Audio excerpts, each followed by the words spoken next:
Whether you keep them in your home or love to see them in theirs, these are the creatures that bring us all together. Reptiles. We're going to be delving into the experiences of reptile lovers from around the block and around the world. This is the Reptile Talk Podcast.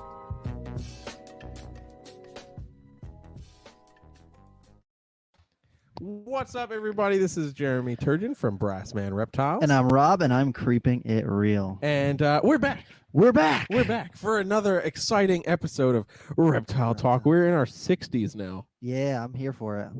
I'm here for it. The nifty 60s.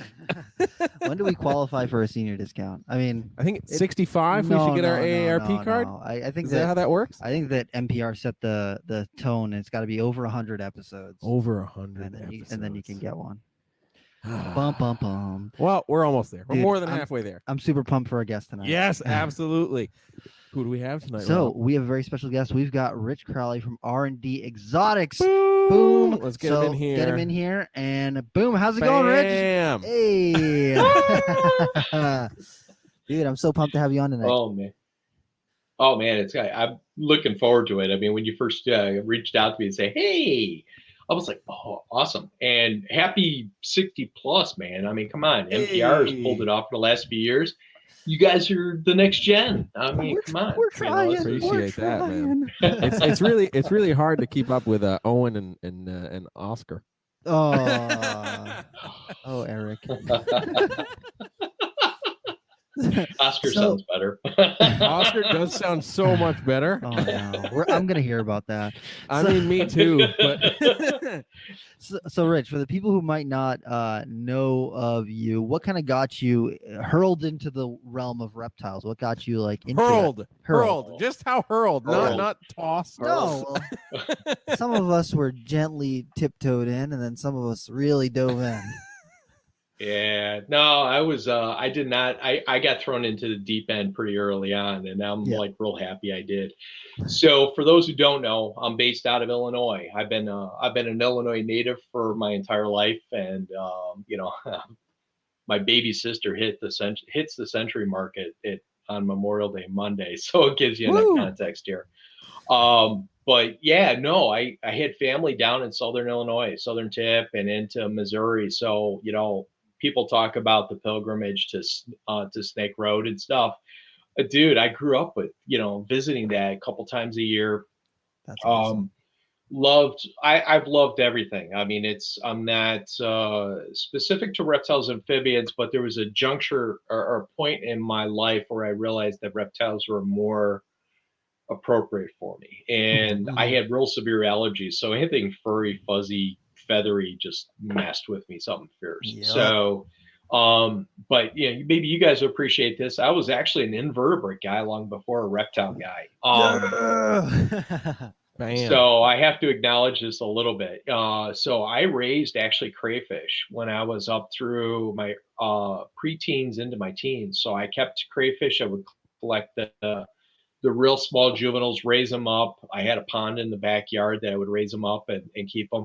I successfully collected breeding Cecropia moths and actually raised the larvae. And talk about a really cool moth too. I mean, they're massive. But I kept, going down to Southern Illinois. Inevitably, I was not allowed to keep snakes as a kid. So I came back with everything but snakes. I had walking sticks. I had prey mantis. I actually had a garden, just typical garden style spider that I kept in a matchbox, the old kitchen matchboxes. Oh, wow. Ultra junior high. Yeah.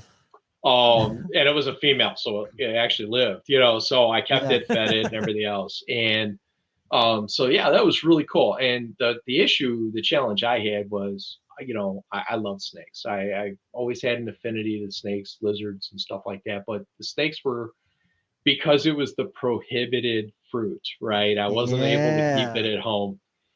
So the grammar school that I actually went to when I was from like 4th grade until 6th grade was right next to a huge undeveloped prairie, and caught a number of garter and fox snakes. And we had a science teacher who was like, yeah, I'm walking in. I'm like, hey, I got a fox snake, and he was like, oh, cool. We'll put it in the cage, right? Which was a glass aquarium with a screen top with books on it.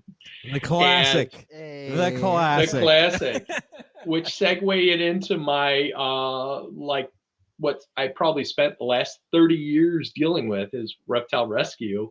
And the first snake I actually brought into the classroom, we set up this, it was a pretty good size 4-foot fox snake, put it in this 55-gallon aquarium with a screen top, and inevitably about an hour and a half later, it was gone.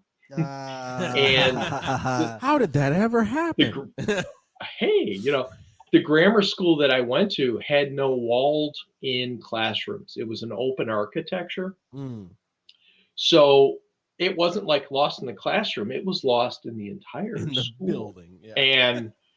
And the science teacher comes, grabs me out and say, hey, you, and there was another student with me, and say, hey, go find it. And that was my first, I'll call it urban field experience. And, we looked around for about an hour and couldn't find it. And then I'm sitting in class about maybe an hour later. It was like 4 o'clock in the afternoon, probably about 3 o'clock. We're getting ready for school to be dismissed. And all of a sudden I hear this ridiculously high, shrill scream coming from the band shell area. We had like this internal, like silenced space. And sure enough, he got into the one dark spot in the entire school. And so we go in there and we're walking. He's in the middle of the space. And we're like, oh, we found him. There he is. That's when you start to hear the scream and you're like, oh, found it. I wonder what that could be.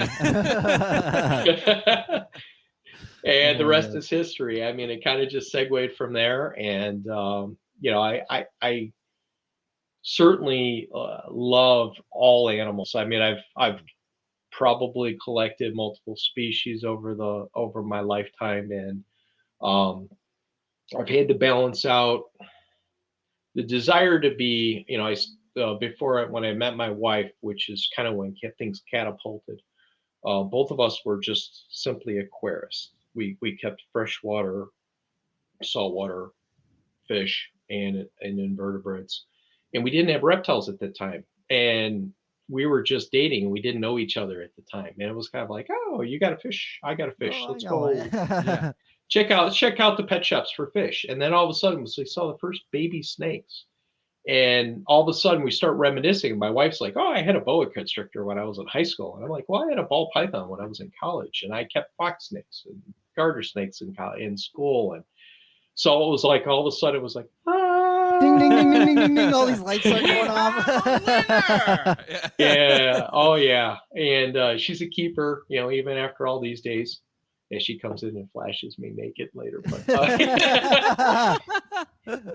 I'll tell you, you get these rocker chicks who become professionals. They think they just own the world. But no, hey, man, they do. I'm just saying. But no, we learned, I am not the person I am today without having a supporting infrastructure. And that is obviously with my wife being very supportive of being into exotics, because let's face it, these are exotic animals. They're not always, necessarily natives, but being into alternative pets other than a dog and a cat. And it's funny, to this day, my mom reflects over the fact she did not allow me to have snakes, and she still reminisces over my original boa constrictor, which I acquired after I moved out, is her grand snake. Okay. And we're in generation 2 right at this point. And she keeps she reminisces over that. And now I've passed on the torch. My daughter was into it, but not to the extent that we are. But my granddaughter, who's going to be 7 in August, now is kind of like, she comes to visit the grandparents during Christmas holiday, and it is an experience for her like nothing other. Yes. She walks in and what do I get to play with now? And she's holding boa constrictors and she's playing with bearded dragons. And and for her second birthday, her theme was dinosaurs and alligators. And I told Kermit, and they lived in New Orleans. So it was funny. She, it's one thing to see an alligator, 100 yards off and and they would walk and they would check them out at Audubon and stuff like that. But when she came to our place for her second birthday, and I had called in the resources ahead of time, so I had a baby 14-inch chirping baby American alligator, and I had a 3-foot, and it was just so awesome when she sat there and she's like, she walked up and she goes, it. Yes. Of course you do. Here you go. That's so awesome. Yeah. I just did I just did a program the other day, and the kid specifically requested alligators in Cayman, and it's so funny because the kid was turning I think 5 years old. And he was like, "Oh man, that's really cool," and he was excited. But then after a second, he was like, "Okay, I want to see the next thing," because he kept eyeballing the big Burmese python. He's like, "I want to hold that. I want to hold that." But there was a little girl who was there, and she was way more into it than he was. She was like, "This alligator's amazing," and she's like, "I gotta pet it on the back. Oh my, this thing is so incredible. Look at its eyes. Look at the face. Look at the pattern." And she was just in love with it. And I was like, "That's awesome. This kid's birthday party, but this little girl over here is enjoying it way more."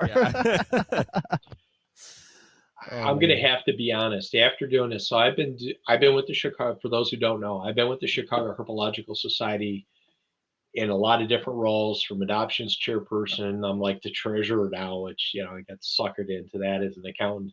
But I've been president, but I've been doing the educational aspect of it for now close on to 30 years. And the one thing I've recognized is that there's this perception that reptiles, that's like a guy thing, it's like the machismo. I'm like, oh dude, no, not at all. When you take the 8 to 12-year-old range, the girls are freaking, they'll put Steve Irwin to shame. Yep. They're like, give it to me, I want that. Oh yeah, oh my gosh. But they do it with class. They're appreciating the animal and everything else. And, and this is the part that I love. I love to be able to see the new generation. And I say, if anything comes out of this talk with amongst the three of us and the audience that you have, it's this experience that we pass on that is what sustains whatever you want to call this, the hobby, the industry, whatever you want to call it. It's what sparked us to get into it. We can do it 100, 1,000, 10,000 times over because we have the ability to get there. We got multimedia. We didn't have that when internet wasn't even a thing, 30 years ago. And we have the ability to do it now. But as much as the video images are really cool, and we got the color, and you get to see albino Burmese, it looks kind of cool. The tactile interaction, the touching, the interacting, the feeling of the muscles, the very, very relaxed, methodical approach that a snake slithers over somebody's shoulders or across their lap. To me, that's the hook. That's what pulls them in, and that's what keeps them. And there's no gender specificity on this. It's everybody loves it. You got that gene or whatever, and it inspires people. And that's the part that it's the reason. I'll be honest with you, and Rob, I've been doing blood pythons and short tail pythons for freaking forever. It's the reason why I don't get into the real high end stuff. I am at the point where I don't breed reptiles to make money. I've got a day job and it keeps me fine. What I really want to be able to do is I want to be able to continue to sustain my ability to keep the animal and the species that I enjoy in the manner that I keep them. And that means promoting and encouraging other people to be on the same page with me and educating and whatever. But it's like, you got to have an entry level exposure as well, right? Whether it's a ball python, and I've been captive breeding ball pythons for close to 30 years. I mean, I was selling ball pythons for $75 captive bred back in the late 90s when you could buy imports for $15 and I couldn't sell enough of them. Why? They ate. Yep. They were not shy. They didn't, ironically, they didn't come with parasites. And, and people just loved the fact that it was like, hey, it was captive bred and it was handled and everything else. And, and none of them would ball. So it kind of lost the appeal because they were like, it's not a ball python. It doesn't ball. It's like, call it a royal python. Be like the Europeans. And you're royalty. Yeah, there you go. There you assimilate to the rest of the world. Damn it. and then you grow up and you get into short tail pythons. Yeah, that's right. That's right. And if you're lazy, you get into Burmese pythons, but that's right. Also, if you know less about the snakes, you get into burms. It's like, hey, I'll feed it next month. Yeah, it's fine. It's fine. Throw a chicken breast in there; it'll eat it. I swear. But it's a journey it's been very interesting, and I'm still. So for to kind of explain a little bit about who I am. So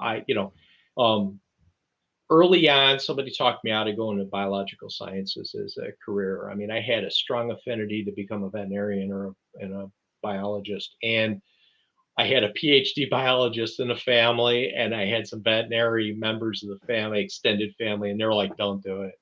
Yeah. Stress, you're going to spend more money in education. You're not going to make money. And there's some regrets there, but not real strong. I got talked into, hey, go make some money. It's like, all right, so I went into business, and I've been, knock on wood, I've been very fortunate, but I got the best of both worlds. So I have a business education. I've been doing that for, 30 years. But I'm in a national laboratory. So I get geeked out regularly being involved in helping the researchers that have been doing everything from AI to scientific computing to energy storage research and even COVID and the biological sciences. I get to talk with guys that are in the foothills of foreign countries, and it's really cool. And I told him, I said, you know what? I said, I've got the best job in that regard because I'm helping support you doing it. And there's a little bit of a comedy on that because there's this perception that, there's the operations people. They have no idea what the scientific folks do. And then there's, and yet at the same time, they don't realize that they're like, here, I'm just an accountant fundamentally, and they're like, well, what do you know about science? It's like, yeah, I know. Actually, I make my way around. And it's like I had one scientist who sat there, and he's like, we happened to be crossing paths, and he's like, well, what do you do for fun? I said, I raise reptiles, and he goes, really? I'm like, yeah. And I started spewing all sorts of stuff, and I started talking about. It's like, and I did a book, and he goes, you did a book, right? On what? I'm like, well, keeping this Indonesian native python species, group, and he's like, really? And all of a sudden it was like, he went from being sort of like, whatever, all of a sudden to like, tell me about it. Let me hear about this, and I started talking about it, and he's like, oh, dude, that's really cool. And he's like, you touch snakes. And he's like, you touch snakes. You can see the shoulders go up. They immediately tense up. They're like, but I'm going to tell you, so, after being at, I'll be at my place it'll be 23 years at the end of June. And coming up on 21 years, we have a company picnic. And a couple of the people have, that I knew that I worked with would come and visit me at Reptile Fest to the Chicago Herpetological Society. And he saw the educational activities that we were doing.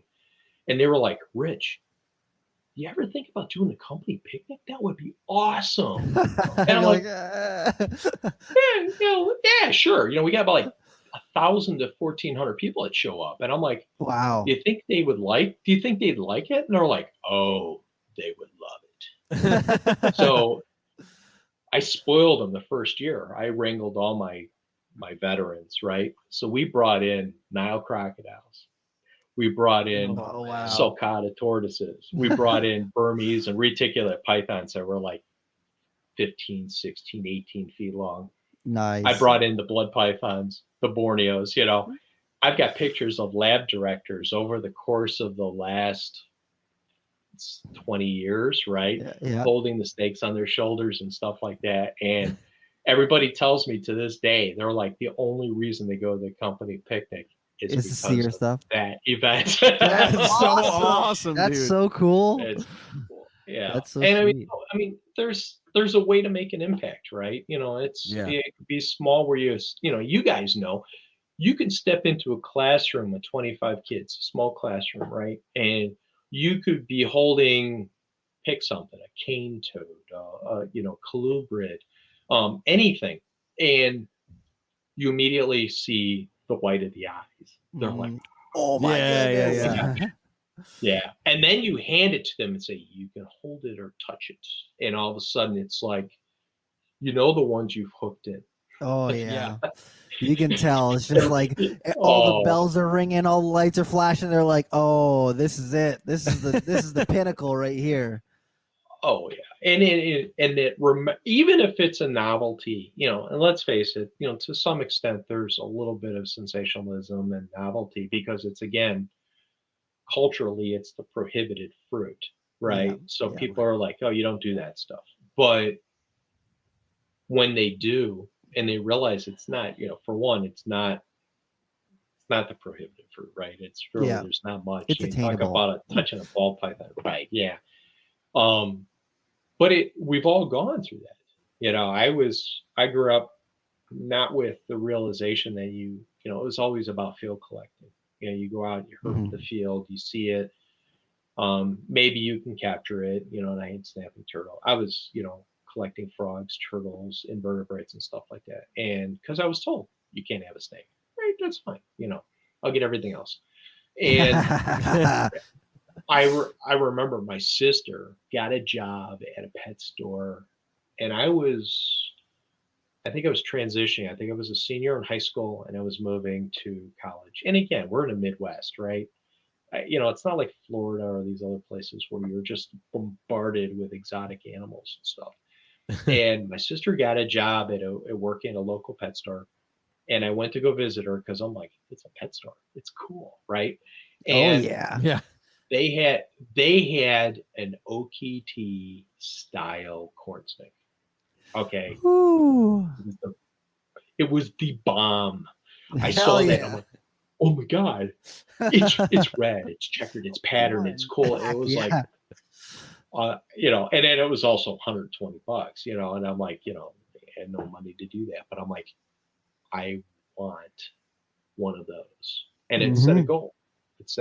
I was going to achieve that one day. It took a lot longer than I expected, and I ended up buying it for my daughter, not for myself.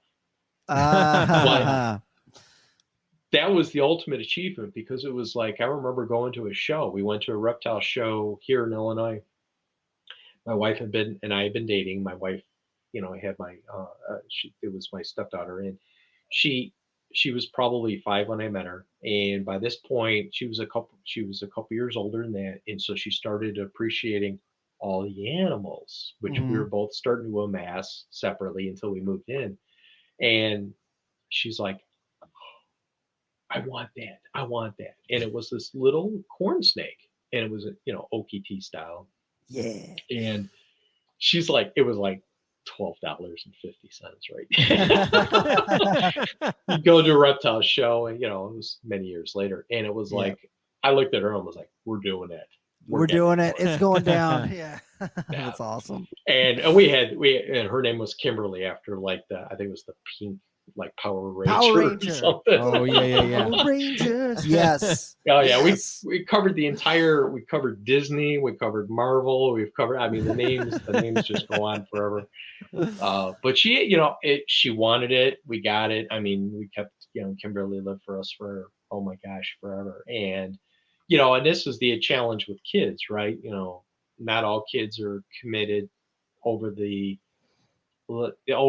duration frame on which the animals live, right? Yeah.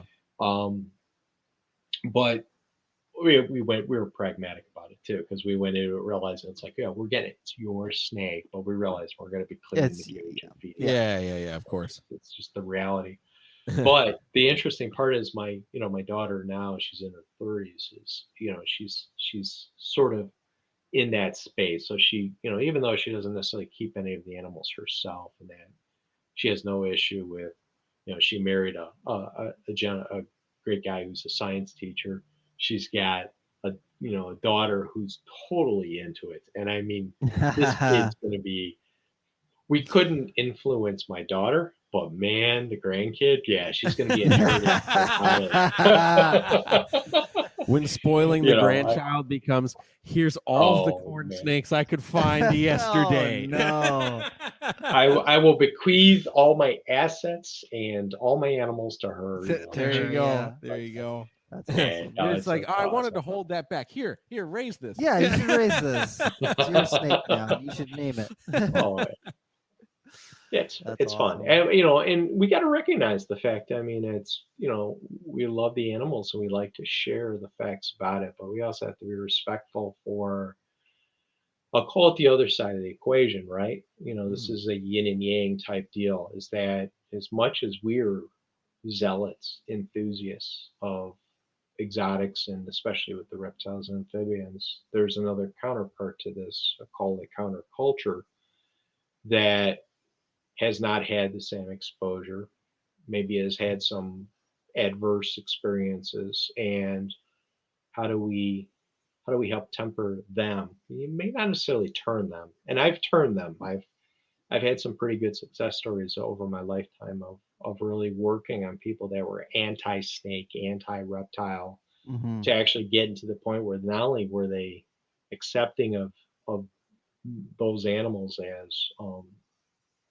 as alternatives, as pets, but I've actually have gone so far as having people later in life going so far as actually sitting there going, I like this as a pet, and actually procuring a boa constrictor when they were like, he couldn't even look at a snake, and they were a dog person, right? And I think that's the part that I think we need. You guys, we've all interacted at different levels on the constant barrage of prohibitions that have been put up by anti-pet, anti-exotic, we'll call it elements for lack of a better word. But we need to be able to start convincing people that, there's a balance, right? I mean, there are those of us who, I'm not a cat person, I'm a dog person, but I like things other than that, and I should be able to keep them, with the caveat, I will keep them reasonably, I will keep them ethically, and I will do the appropriate things to maintain those animals in captivity over the long term. And more importantly, I will continue to the best of my ability to educate other people so that they can experience the animals as successfully as I have, and leverage the knowledge, unfortunately sometimes the pains that I've gone through, to be able to do this right going forward. And I think we all own that responsibility, as much as it's difficult for us. We're reptile people, right? We're inherently what do you call it? Introverted. Oh, geez. Introverted. Thank you very much. It's been a long week. I feel that. Yeah. I will drink some more bourbon. So I have Irish heritage, so it helps spur thinking. I thought that was Guinness. I don't know. You're talking about the God juice, right?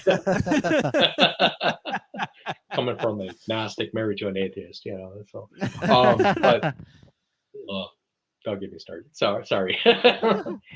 So I see a bunch of people posting stuff. I was like, I have to watch. Yeah, there's a bunch of in the comments happening here. Oh, Shout out to everybody in the comment section. We really thank you guys for jumping on and hanging with us. Hanging out. It's a lot of fun. Oh yeah. And if you're listening to the audio of this post when it's live, you can check us out if you subscribe to Jeremy's YouTube channel, That's right. Reptiles. Do it. And you'll get alerts. If you turn on your notifications, you'll get an alert when we go live, and you can listen to the episodes live before they. You can hang. Yeah, you can hang with us live. We won't pay attention to you, but you can hang out. You can throw insults at Rob and Jeremy. That's true. Although there were some people saying that Rob's a real man's man. I don't know, what does that mean? I know what that means. Oh, I mean, maybe. It's a whole new world. Yeah. Hey. Put a little flex on it. Oh my gosh. So Rich, you love short-tail pythons as we do as well. Yes. And you wrote a book on them. So you love them so much you wrote a book on them. It's true. Yeah. So let me tell you a little story on this one. So I for the longest time I've interacted with Tracy and Dave Barker, who are preeminently they are the subject matter experts when it comes to short-tail pythons. I mean, there's a large audience of very knowledgeable people, and we all know each other. We rub elbows, we give each other, regular grief, and I love it. It's a great community. But I mean, you kind of have to give respect to the original folks that have been on board with it and have taken it. And I know, both Dave and Tracy have been working on a manuscript associated with the short-tail pythons, which we've all been waiting patiently waiting. For like 15 years or something like that. But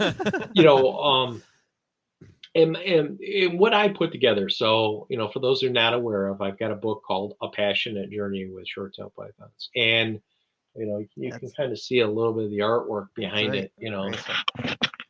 James Krause from Fourth Point, who's he's a second generation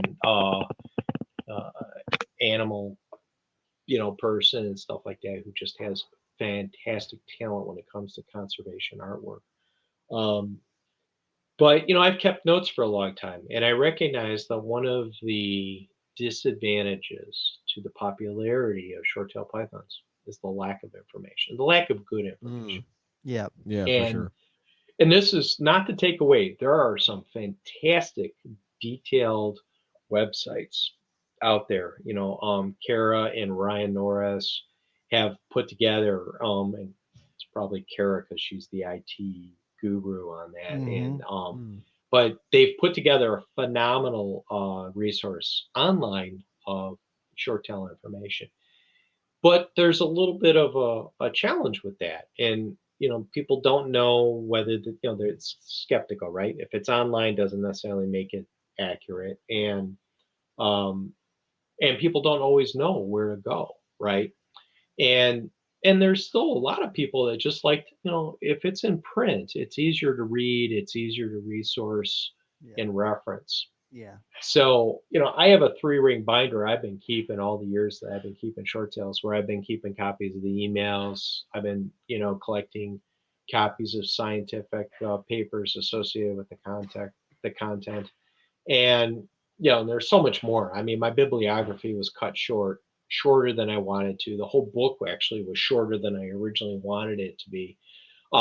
Mainly because I was looking for a price point that kept it within the range of, I'll call it the new entrants. Yeah. Let's face it, there's a side to this that people that are entering into the hobby don't necessarily have an appreciation for what is of value and where to spend the money, right? Yeah. And put it in layman's terms, they're cheap.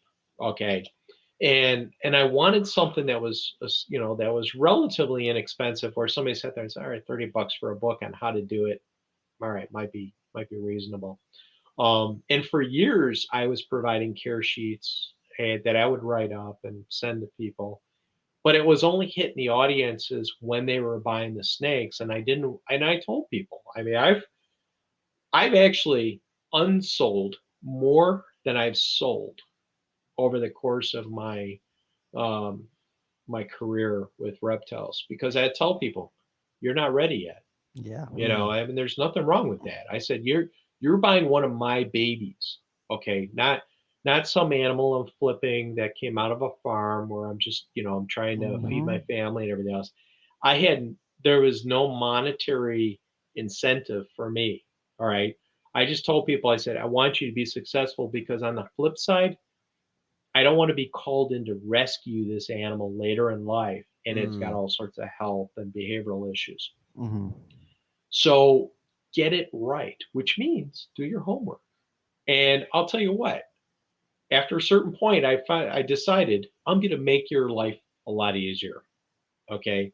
There are folks, and I'm looking at the two of you that I know will do the due diligence to go out and research and talk to the researchers and talk to the experts and spend ridiculous amounts of time to filter through all this good and bad information to kind of come down to what the recipe is.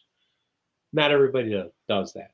And, you know, if somebody gets a farmed, bred, wild, collected, whatever you want to call it, animal for a relatively inexpensive price, chances are they're not going to spend the money to buy the book. Yeah. At least not an expensive book, to be able to do the research. So, you know, my goal was always along the way was to be able to give something to somebody that would be kind of fun.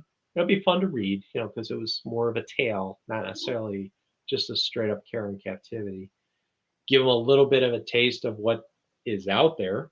You know, there's only so many morphs at the time that I was publishing the book, and had some great contributors to it. But it wasn't this imposing tome that personally I would love to read. You know, I mean, Kevin, you know, come on, but you know, Kevin McCurley came out with the ball python, you know, the Bible, you know, it's like, you know, we had the Barkers with their, which, oh my God, the Barkers information was like, you read that for ball pythons and you come away with it knowing about how to keep all pythons in general, you know, and, but the important part of it is like, there's stages to this, and we wanted to be able to provide it. And smaller circles, I told people, I said, I'm the short tail python fluffer. Maybe some people might get that. Okay. You know, like the big event has yet to come. I said, I'm just kind of like introducing you to something a little bit less sophisticated, a little bit easier to read. The book was written as pen ready. And I don't know if anybody knows anything about publishing, but that means you can write on it. Okay. You can cut out the last few pages that had examples of feed cards, and it's all instructional. The intent was to get people to start thinking about longevity, you know, learning how to keep the animals and stuff. And I had a couple of comments from some folks that reached out and they said, you know, you really didn't spend as much time on the breeding side of it. And I go, that's that was right. the point. Yeah. I said it was introducing you to what breeding was like for them. But I said, at the end of the day, I'm not giving you the recipe. Okay. Maybe I'll come out with volume 2. Chances are Dave and Tracy will come out with theirs that will go very extensively on it. And I very well, I mean, I'm not going to acknowledge this too much, but I'm like, I have enough material to do a volume 2, but it's like, I don't want to do it. Because I think the rest of it is a journey that people need to take to follow through to the right resources, right? And there's some really great, knowledgeable people. I was just the first one to put it in paper. That's I stake no claim other than that I'm like, I felt an itch and I got sick and tired of writing emails and dissertations and back to people. It says, this is how you keep them. And I said, you know what? You know, and hopefully I'm being a little bit more consistent, because, you know, who knows what I was telling people late at night after a long week of work. But after a couple glasses of bourbon, you know. Oh yeah. How do you breed your short tail pythons? I'm like, I wait for really good weather fronts. You know, I put them together and wait for a good weather front. You know, but you know, what's the first part? Keep them healthy, keep them happy. And that's a recipe that applies to any reptile. And I think the key on this one is, well, what is healthy? What's happy? And I don't know if you guys remember the Kit Hollister graphic that's been floating around for a long time. And I think Kit Hollister was, I don't know if that was a DVM or they were in the herpetological space, but they had the original graphics for colubrids. They kind of talked about the different, the standard body condition index, the 5-step from severe anorexia all the way to severe obesity. And when I went to do the book, I really wanted to have that index. And of course, James Krause, who was, the artist for my book, I told James, I said, I've got one graphic at a minimum I would love you to do. And I said, here's a perspective on it. And I said, and I took pictures of different blood pythons and different Borneos with what I thought was different condition indexes, right? I had the benefit of rescuing animals. And I said, if it comes in and it's either one of the short tail species, send them my way. I don't care what condition they look, if they're a hybrid or whatever else, because I wanted to be able to keep myself educated and experienced in both the good and the bad side. It's easy to raise something up and do it right.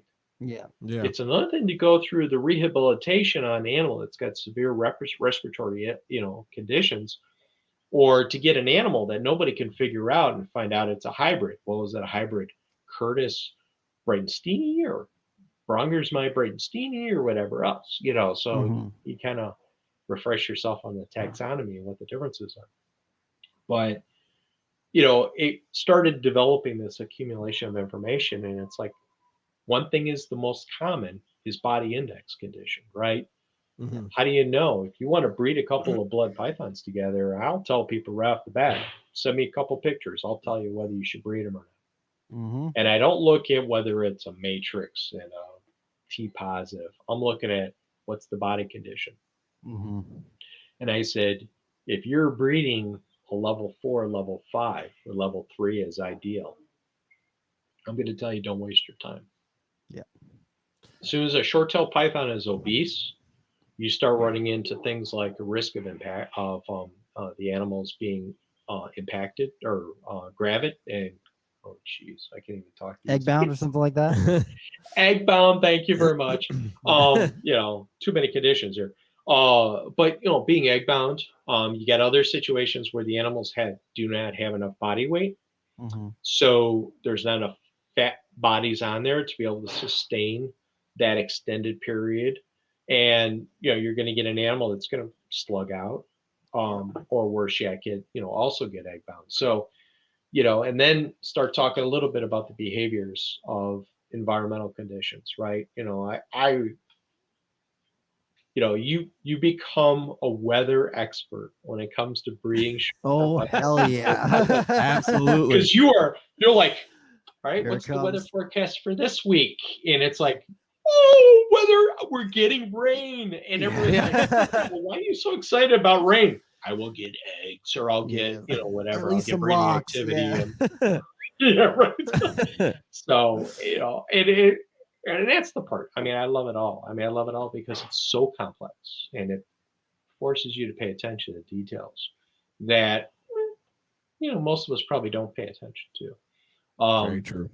I've had a number of people that just reach out to me and say, hey, I've had the same pair for 7 years and they don't they breed. Well, of course, they're a short tail python. They're horny little buggers. They'll breed all year long.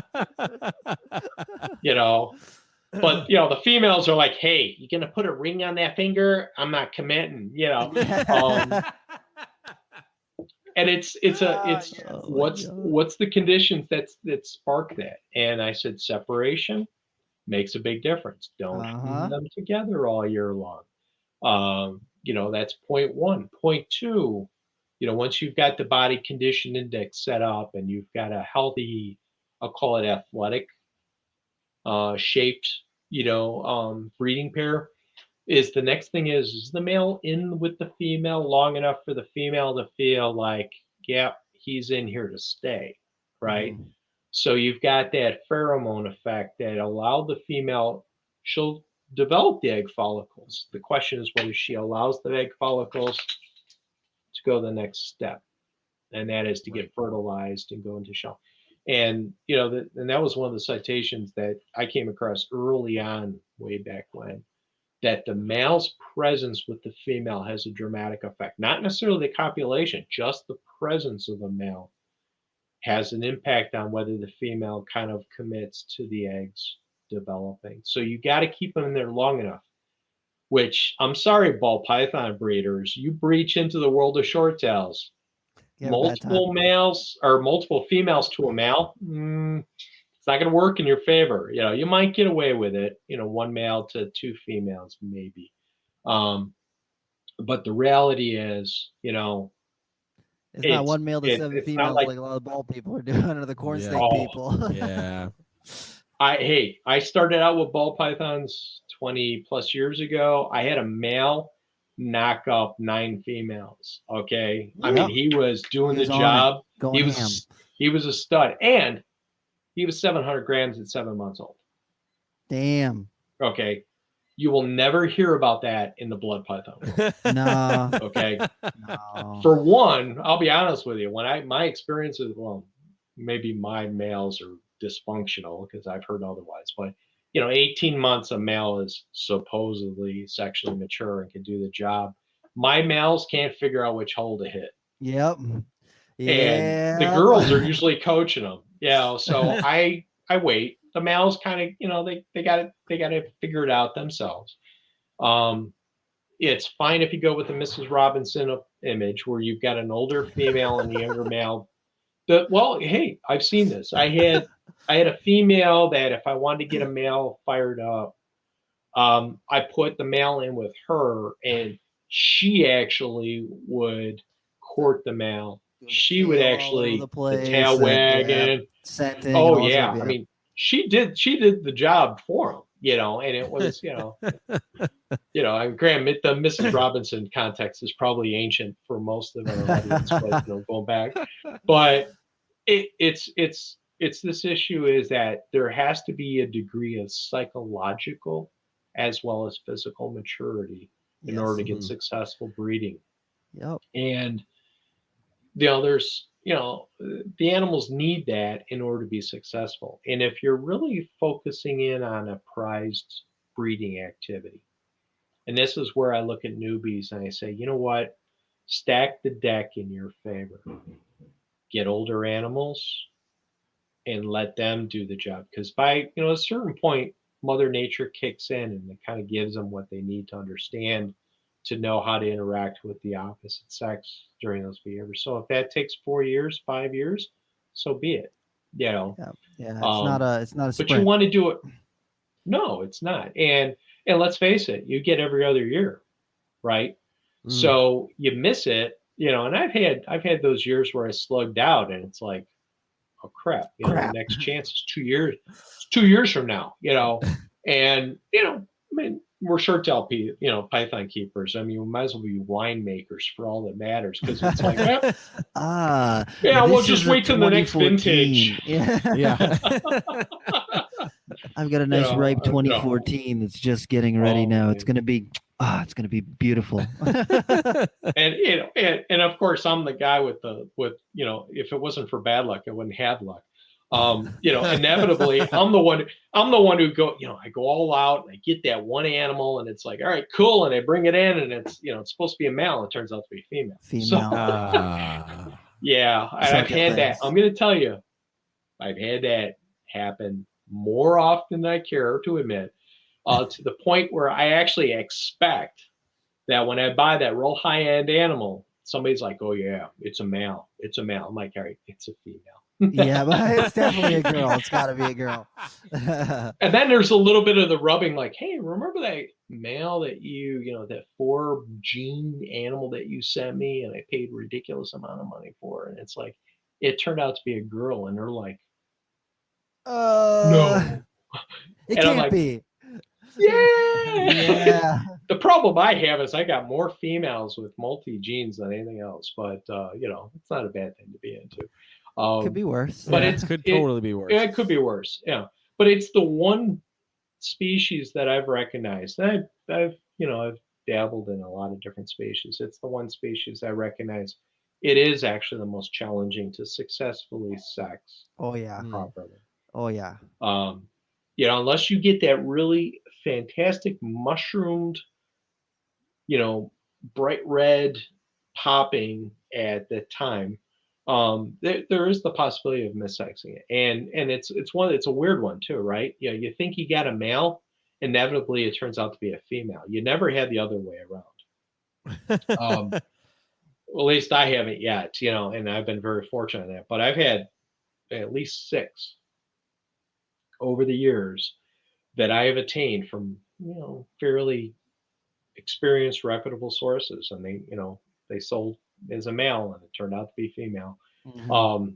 And in hindsight, it actually worked out in my favor because for various reasons. And it's great to have that, but it also tells me I need a lot more males Yeah. than I expect, just in case. I think that's one of the good things about the short tails is that, like, a lot of people, when it comes to like corn snakes or ball pythons, they're like, I'll get one like rock star male, and then I'll just never buy another male. I'll just have that 1 or 2 males that I'll really work with.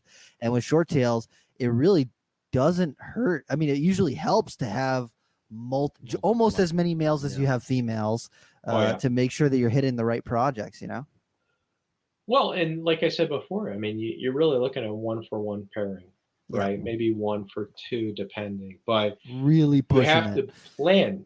Oh, yeah. And you have to plan for that contingency that the male that you got, unless it's a proven male, might not necessarily be a male. And then it kind of sets you back a little bit. Mm-hmm. And, and I think that's the reason, for the most part, the reason why the short tail species in general, whether it's Brighton-Steenie, Curtis, or Brongersmai, why they're not more popular is because they're a bit of an enigma, right? Mm-hmm. Because even the expert, I'll call them the experts because we're none of us. The more experienced you become, the less you realize you're. Yeah, you're like, I don't know what the hell's going on with these genetics. Like, I've been doing this for 20 years. Oh, you must have all the answers. I don't know shit. I love it. I love it when people are like, oh, you've been, have you been working with short tails? I'm like, yeah, I've been breeding Borneos for 25 years. So I'm like, oh, then you know how to identify them. I'm like, I have no clue. You got me there. You got me there. Oh my God. And the behind the scenes, the what I call it, the Facebook's private groups and stuff, we're all lamenting over how we have no freaking clue how to identify it. Oh boy. But it's there's been we've seen a couple of the threads the last couple of days, especially. Oh my goodness. People that come in and they're immediately like, I'm gonna brand this a certain way, and it's like, okay, but what makes you brand? Why do you want to call it that? And it's like, and this is where the challenge is call it what you want, but be prepared to explain to people. It's like, hey, what's going on? What is it? What does that mean? I mean, when I call something, it's a little obvious. Not a little obvious, very obvious when we start talking about T positive versus T negative, or we talk about the T golden eye. We start getting a little convoluted when we start talking about what's a 007. No, that one bothers me. Yeah. And even a magpie. I mean, a magpie, all right, it's the super form of a golden eye, and for those who don't know. But, golden eye is pretty clear. It's easy to obvious. A magpie versus maybe a 007. What is that? Sometimes it's tough, man. Yeah. It's so wild because I remember the first 007s that I saw were like super reduced. They almost looked like a magpie, where they're like almost no pattern on them, just like a little bit of striping. And I was like, man, these are incredible. I like these better than I like the magpies.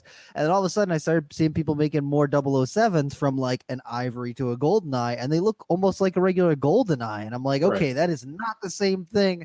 And I just saw over there what is going on here, and it's like it's still confusing to me as to what that is. I mean, it's maybe other traits at play, but it's like it hasn't been done yet. But at the same time too, what the excitement of dealing with short tails is that you never know what you're going to get. What you're going to get, yeah. and it could be even predict. I mean, if you're a Borneo person, you're used to the unpredictable because that's my favorite part. Oh yeah, Rob just likes being able to post everywhere that he got world's firsts. Yeah, every year. Every single baby that you hatch out is the world's first. You got clutch at 24. I got 24 were first. Boom, he's got it. Oh yeah, every year crushes it. And I made the mistake of putting together completely unrelated lines together, and now I'm even more confused than I was when I started. I got latte on one side, I got ultra bright on another, I got granites, which is tied to the ultra bright, depending on who you talk to, and it's like all of a sudden, and I throw them all together, expecting we have lattes, platinums, which is a latte granite, ultra bright. And all of a sudden, it was like I put this together, and I'm like, oh crap! There's like 20 babies. I've got 18 that I have no idea what the hell to call. 18 different looks. It's so crazy. Oh yeah. And somebody asked me one time, they're like, "What are you holding back?" And I'm like, everything. I don't know. I spent the last 20 years holding back entire clutches, and. After a while, you're kind of like, I release this out or release that out, to, those special people. And it was like, after a while, I'm kind of like, I exhausted all those resources. And quite honestly, I don't want to get rid of them. I want to keep them, Yep. And of course, we're in this weird. Yeah. Hey, Rob. And, the only limitation these days is it's like I'm calling up ARS and going, and how backlogged are you guys on cases right now? Exactly. What if I send you some scrap metal? Can you hook me up here? I might be able to weld a little. I can probably sand a lot. It's like I'll take at weekends. Some point it's like just just send me the tubs and the schematics to build the fucker, and I'm gonna go for it. I'm gonna try. I'll make it out of 2x2s, and I'll just wait for the metal to come. There you go. Yeah, yeah. Target's having a sale on Christmas tree tubs. I'm getting the hell out of here. You see the one guy with a cart full of 10 Christmas tree tubs. Like, how many Christmas trees does he have? I don't know. Really, he's a very festive guy. He must have a mansion. I remember walking into a Walmart one time, and I was just being, a snot. And a lady was sitting there, and she was loading up. I guess somebody had returned their Christmas trees, but it was on a pallet. There had to have been like 50 of these things. I looked at it, I said, excuse me, ma'am, you work here? And she's like, yeah. I said, do you guys give a price discount on a pallet full of Christmas tree boxes? And she looked at me like, how many Christmas trees do you have? Yeah. You're like, that's not the question. No, here. They're the perfect size for a body. I mean. Call me Dexter. Oh my gosh! But it's a big stories that they will always talk about, even after they leave that job. They're like, man, I worked at Walmart, and this guy asked me how much the entire pallet of these huge Christmas trees. They haven't worked at that job for 10 years. They're still talking about that. Oh boy. It's fun. Oh my gosh. Yeah, if there's nothing, there's the stories to tell. And I think everybody's got a book to write afterwards. And this is the part. I mean, so I've been at this for quite a long time. I mean, I think my first short tail python was in 1995. And even back then, all I knew is I saw this gringy, dark Bradensteini that, I just thought the shape of it was really cool. And I thought, man, that would be really cool. And now, I mean, looking back on it, it's the one single species, I say collectively, because Curtis, Brungersmai, and Bradensteini all are separate species these days, but it's the one common thread that's kept me throughout my entire reptile experience. I've kept branids, and I love monitor lizards like there's no tomorrow. But I've kept tortoises, and for those who don't know, I have a pair of sulcata tortoises and a leopard tortoise. My original sulcata tortoise, my wife acquired about the size of a golf ball back in 1995. Oh man! You know, he's freaking 85-pound monster, and he's like promiscuous. And I'm in the Midwest, you know, and people are like, "What are you going to do when you need to get rid of him?" Like, "Oh, what are you talking about? Get rid of him?" They're like, "Well, when he gets too big." I'm like, "No. I'm in the process of building a hut in my backyard that's 6 foot by 6 foot by 6 foot, like 24 inches tall, just so I can keep them outside longer. That's going to be heated, and you know." Yep. And I said, and the indoor habitat, I need to get them out so I can build the indoor habitat, so I actually can separate the male and female. And people are like, "Why? Why?" And I'm like, because December, when I'm sitting there screwing around during, you know, winter break or whatever, when I'm, you know, off work for a couple of days, I want to be able to turn around and watch my tortoises enjoying themselves in a 20-foot habitat inside my house. And I refuse to move to another climate just because of that. You know, I mean, it's, you know, I have the luxury of being able to do that. But, you know, it's just, as a reptile keeper, you adapt your lifestyle around the animals, not the other way around. Yeah. And for those of us who are successful, you know, and I say that very, very marginally, you know, successful, because you spend your entire lifetime trying to figure out how to dial it in correctly. But I don't manipulate the animal to my lifestyle. I manipulate my lifestyle to the animal. Millions of years have gone into developing them to the way they are. I'm not going to change that overnight. I can tweak and twist, and you know, I can feed it rodents instead of reptiles and stuff like that, you know. But at the end of the day, I have to nurture their natural behaviors in the appropriate way, and it's not inexpensive and it's not easy. That is the exciting part. You know, it keeps us motivated and focused. And I don't know if you guys know, but I started venturing a little bit more deeply into another passion I've had, and that's Candoia. I love Candoia. That's the second snakes I ever got was Candoia. Oh man, I tell you, it is where retic and Burmese python people kind of move into the short tail community, and maybe ball python people in short tail. It's the short tail python people move into Candoia, because you're already used to sort of that temperature gradient, maybe finicky eating in some ways, but it's just that the body structure, you know, I mean, I've got Pulsoni I've had for, oh my gosh, I mean, I love them. I've had them for, you know, actually kept them off and on over 20 years. But I've got Aspera too, which is, you know, the true vipropose, and you know, they got that the mini bloods. The mini bloods. That's actually perfect. Yeah. The mini bloods. They have a very similar body structure, just like yeah. And they're live bearers on top of it, so you know, which just kind of adds an interesting little spin to it. But they got their way of eating, and don't force that on them. You know, you got to accommodate them. So, you know, and I'm actually working with a couple of people that are actually Candoia people. They're trying to get into the blood, you know, short tail space.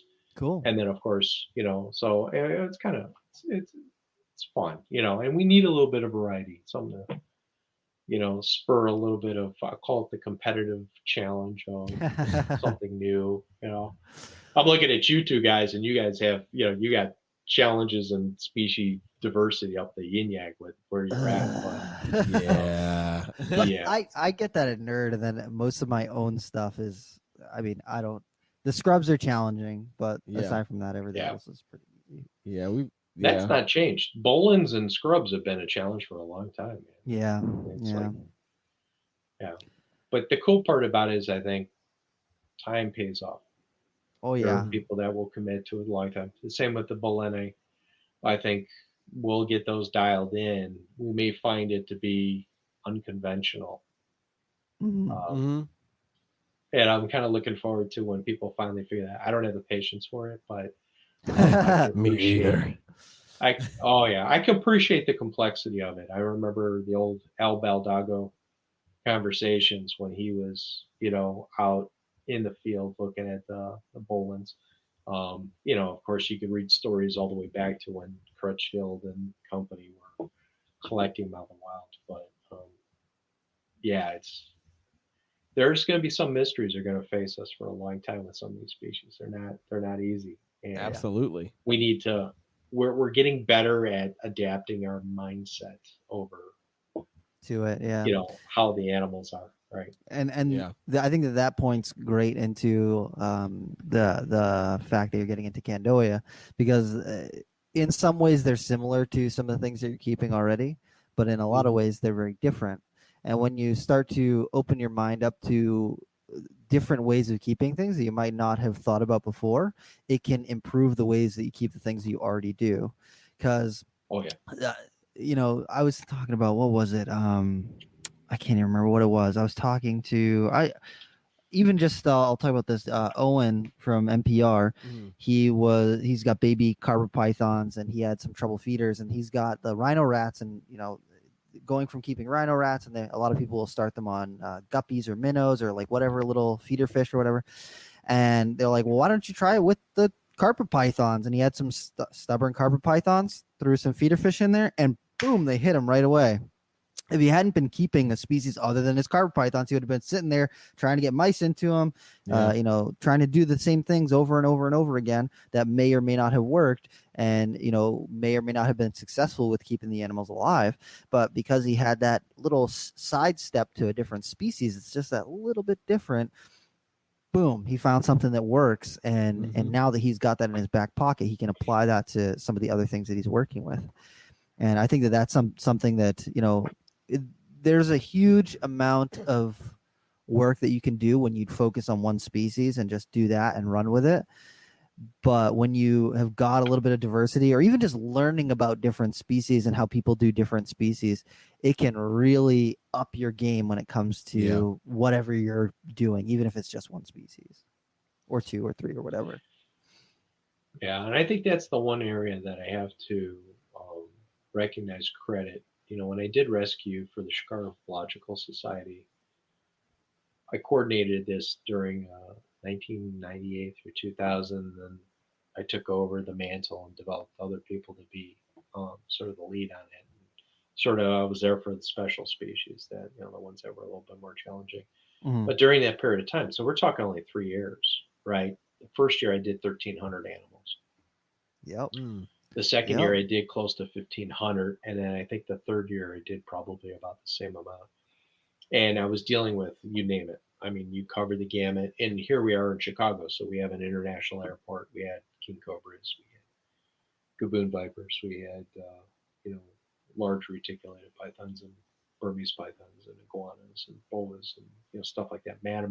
I mean, it was like, so we had kind of quirky stuff, and, you know, we continue to see, you know, invasive species coming in on tropical plants. And I mean, so we got calls for, if it was reptile or amphibian, we got the call regardless of where it came in. And no matter how big or how small, there was always this encouragement to let's rehabilitate it to a point in captivity it would survive, and then find an appropriate, suitable home. And you start realizing all the tips and tricks to be able to get things to eat. And you know, you always had, I had my little secret cupboard of everything from different colored mice to different frozen type fish, to resources on to get live fish and poultry and, you know, you name it. And it was funny. I mean, you started learning that it's like some of the weirdest things that some of these animals would lean towards for their first meal,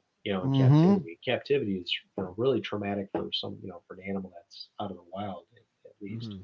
So, and it was, you know, I remember reaching out to all sorts of resources. I say, hey, if you ever, you know, the zoos, you know, and we had, you know, in the Midwest, we had some really unusually high profile, very experienced, very talented people. I mean, you got Rob Carmichael, Wildlife Discovery Center, we got Ty Park, you know, who's now down in Florida, but Ty was up here for the longest time, and Ty's been a long time CHS member.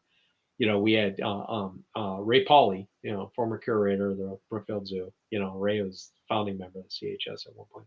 And, you know, and so we were like, you know, I had Chicago Zoological Society pulling up to my house in Brookfield. I was half a mile from the zoo, and they'd be dropping animals off at my place. People are like, what's up with this? I'm like, I take deposits, no. But it was we collaborated with a lot of people, and this is where I think we were uniquely positioned as a herp society because of our ties to the Chicago Academy of Sciences, which, if anybody knows anything, the Chicago Academy of Sciences was actually the largest contributor to native collections to the Smithsonian.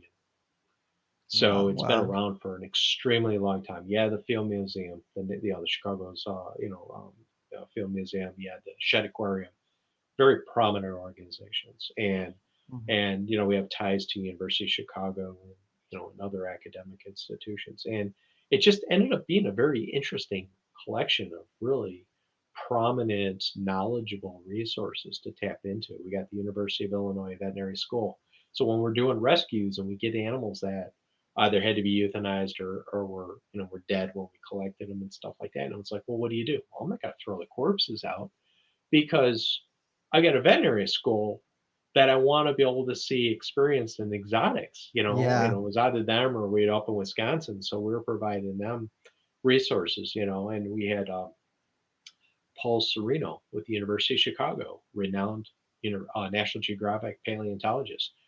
He actually would freeze reptiles in blocks of ice and have his students working on basically removing them from the ice like they were removing a fossil from stone. That's crazy. So yeah, and we had all sorts of different species, and so we were contributing to that, and hopefully there'll be some announcement about my interactions with Paul in the next year or so. But all this collaboration, and here I am again. I'm an accountant by profession, reptile enthusiast, probably far more of an enthusiast than than some people realize. But realizing that there's the opportunity that because of the proximity of what we have and recognizing all the different moving parts, that we have the opportunity to sort of bring all these together, right? So it's not the herp society versus the academic versus the zoological. It's like we're all kind of the part of the same family. And how do we leverage each other to the most, to the greatest extent possible? And, 25 years ago, I started realizing short-tailed pythons. I started realizing that, injections for respiratory illnesses wasn't quite making the impact. And I've suffered from respiratory ailments, and I've got a mother who's, extensive on respiratory ailments. And I thought, nebulizer. I started delivering nebulized pharmaceuticals directly to animals. And now I'm talking 20 years ago, we started experimenting with this and found out that it works very successfully given in the right circumstances for tortoises and for snakes and stuff like that. And started actually contributing that information to the University of Illinois Veterinary School because, as you guys know, there's this issue with fungus affecting North American native species. Yeah. And we're like, how do you treat them in a way that, and we found out that one of the things that we could do is nebulization actually kind of works, so you can give them antifungals, but you could also give them the antibiotics through nebulization to minimize it. And, so you never know, right? It's a body of knowledge and everybody's contributing to it. So, and this is where I think, where we tend to be a little kind of catty with each other and sometimes antagonistic, is that we can actually all be contributing to the same body of knowledge and sharing with each other. Doesn't matter whether we're academic, zoological, amateur, breeder, commercial, is that we all kind of, if we interact together, we can actually find ways to actually further on what the end result is. And the end result is we've got this body of species that are losing habitat, and we need to be able to figure out how to be able to preserve them for what they are, and whether that means keeping some in zoological organizations, conservation organizations, or even in private collections. right? And I look at both of you guys. You spent times in sort of a couple of those spaces, and it's like, how do we encourage people to do it the right way? Yeah. Right. Yeah. So, you can't just, oh, I got this snake and I want to throw it into a breeding program. Well, so that's not enough. We need to keep the history. And this is where, whether it's chondros or other Morelia or even short-tailed pythons, people start keeping lineage information. Where did it come from? It's really almost like a precursor to a stud book, right? Yep. Yeah. It might be driven more by morphology, but it's like if we look at it from a taxonomic perspective, it actually has importance. So, yeah, you got me talking philosophical at this hour, so we can go on for a long time. My wife is probably sitting there going, "Where are you now?" No. I think that we're heading towards the end of our time, but I did want to touch on that the lineage thing.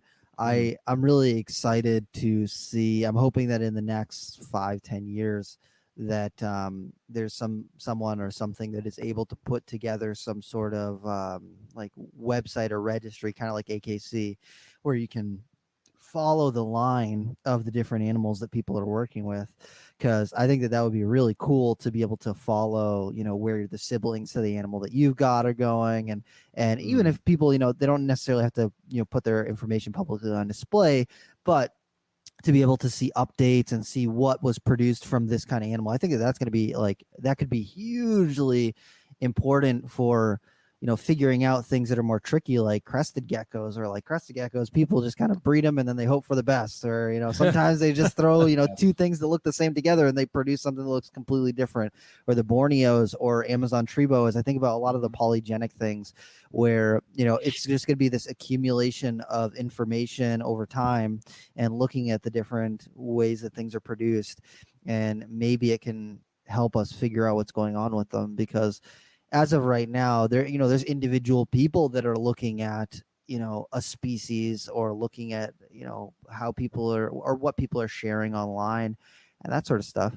But if we had an aggregate, a place where it could all come together and we could look at it as a community as a whole, I think that could be just huge. And I've thought about that over the last couple of years, and I would love to do that. I'm not technologically advanced enough to do something like that, but I think that would be so cool. And I feel like something like that could give us an extra layer of kind of quote unquote legitimacy, because when people look at the AKC and they look at the way that people do dogs and cattle and things like that, it's kind of like this, okay, you've got this overarching system that kind of gives the different breeders legitimacy in their lines, and they've got, you can follow it back generations and all this sort of stuff. And right now, with reptiles, it's not really like that. It's kind of, people are just kind of doing their own thing, and individually we might keep great records. You keep records of the clutches that you produce and the litters and things like that. And I think about Dave and Tracy Barker and Nick Bottini and Kara and all these people, and they're following the different lineage of the things that they're working with. But then again, there's also a lot of people who are just I don't know, I threw 2 snakes together and they're like, oh, I got a bunch of these babies. Look at what I did. $100, get rid of them. So it's kind of it's like a stud book meets ancestry.com. Exactly. Exactly. Right. It's interesting because that same discussion has gone on for quite a number of years. I mean, we talked about what is the appropriate, and I think one of the obstacles to that is technology, right? Being able to have a database that chronicles it.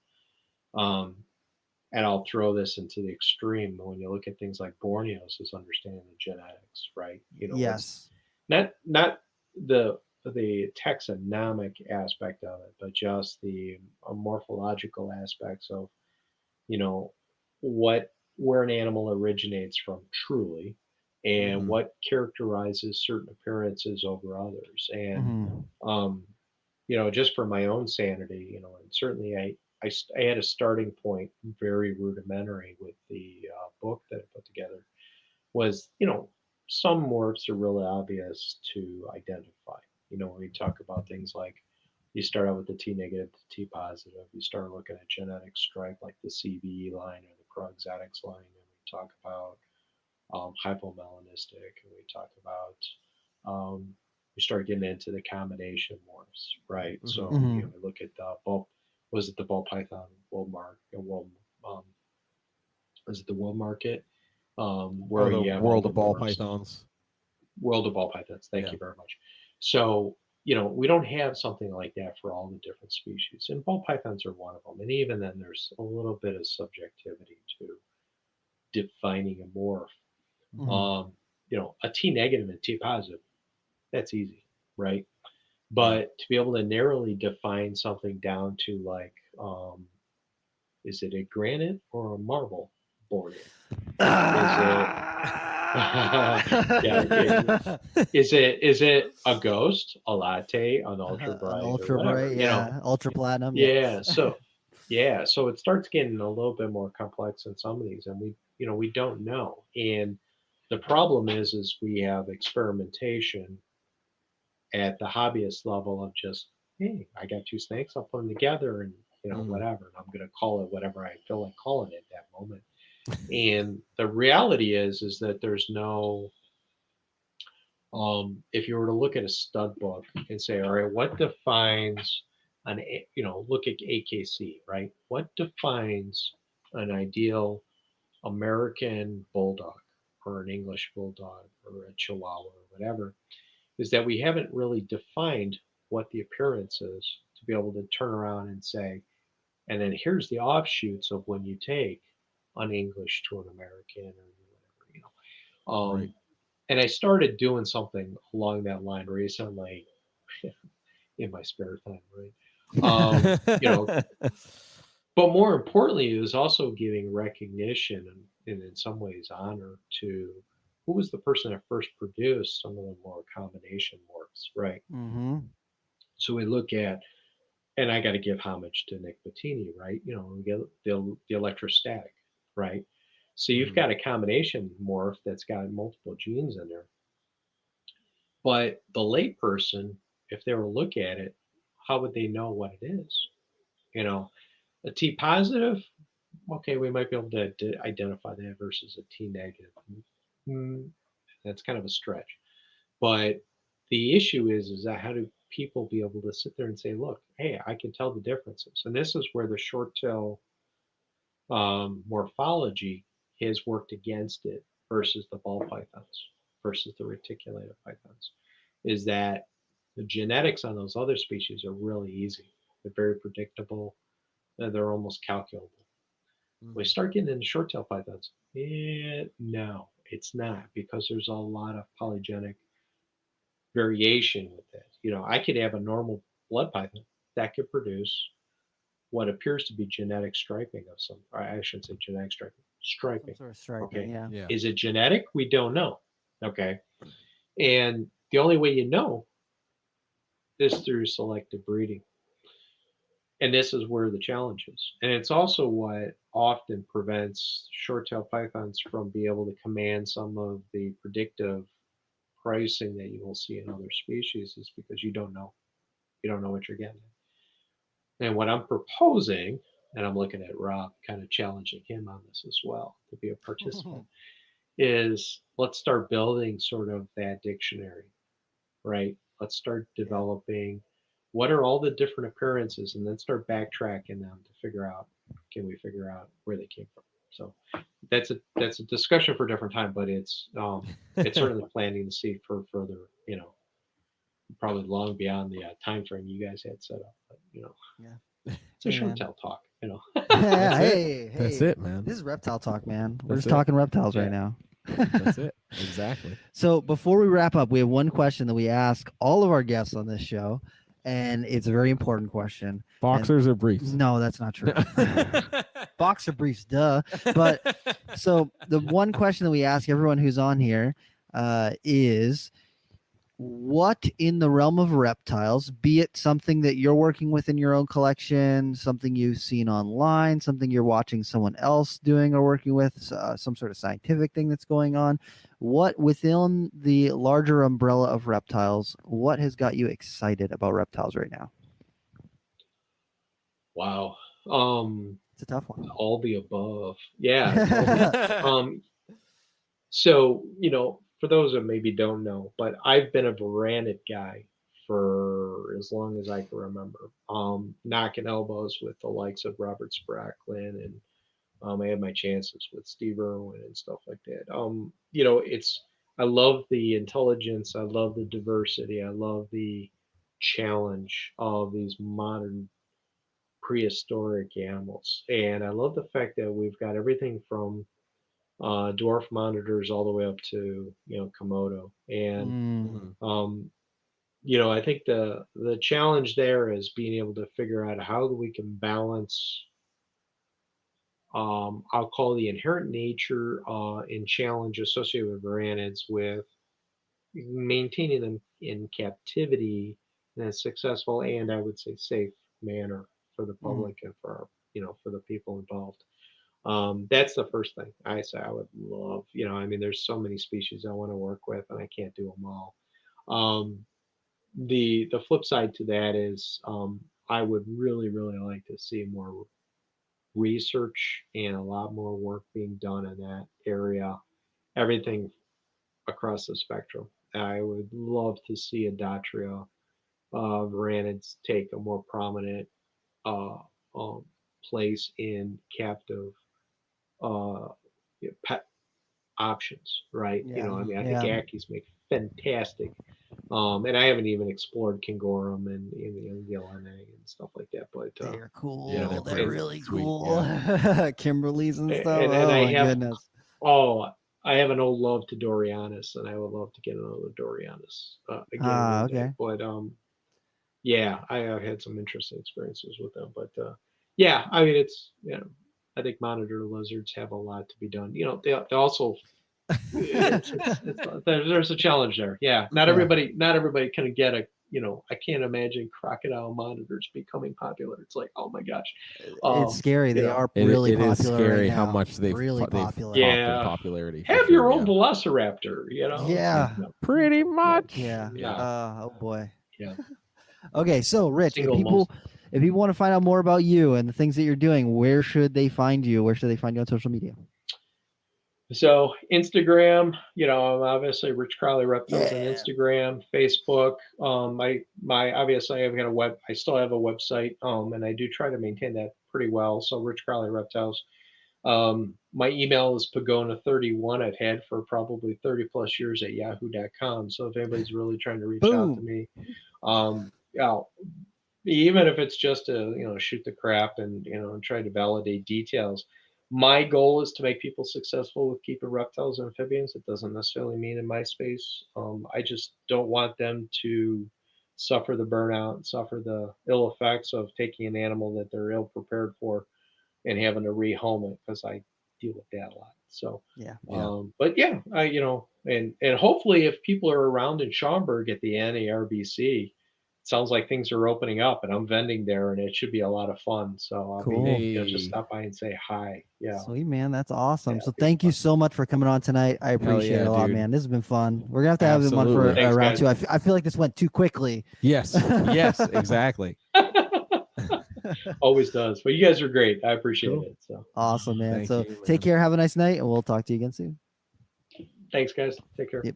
Bye.